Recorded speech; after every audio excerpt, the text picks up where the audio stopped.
ba sa tafiya, ka hana su motsa Habibu ba ka gajiya, ka hana su motsa ka tattare tu hanya. Jarumi kana shugaba ka kan karke su, za ka ba su kuɗaɗen da sun taho watsa su, ba a ba ganganci a tsire ka ɓadda su, babu mai ƙarfi kamar yana karɓe su, shugaba waiwaye kamar ka danna su, mai fita yaƙi mai shiri ka shashare su, mai gani baya ba a ta da kai mai masu, kana da ƙarfin duk duniya kana ɓadda su.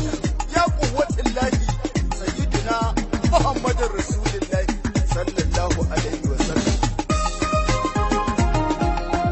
Ga takobin Allah ta uku na zo da ita, ga takobin Allah ta uku zan rera ta, shugaba yi ta da kanka kai kake zan furta, ni ba zan iya komai faɗa haka ka saita, mai cikakken ƙarfin da shi ya ɗauke tuta, wanda duk duniya ma da shi kaɗai zarabauta, jarumi gwarzo mai isar da ya cancanta, mai mayaka su ne ka sa maza gigita, na tunanin udu da kafurin ya furta, ya fito a gaban su ya ce awai babata, har kirari ya kai cikin batun ya furta, in akan kashe ɗaya a cikin mu wai za shi wuta,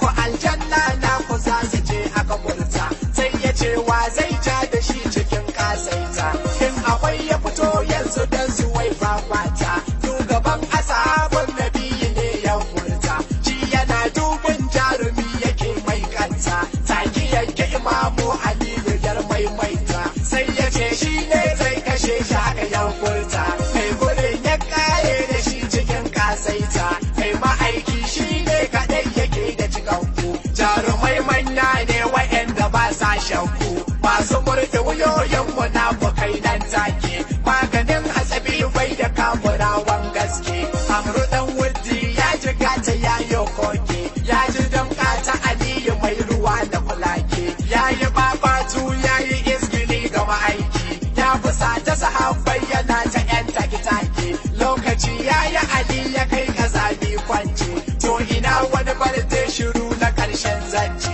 ko ta kukawa na ji aifa an bambance, to bare handabu inda yan maza kaskance, mai faɗa da takobi su ko su so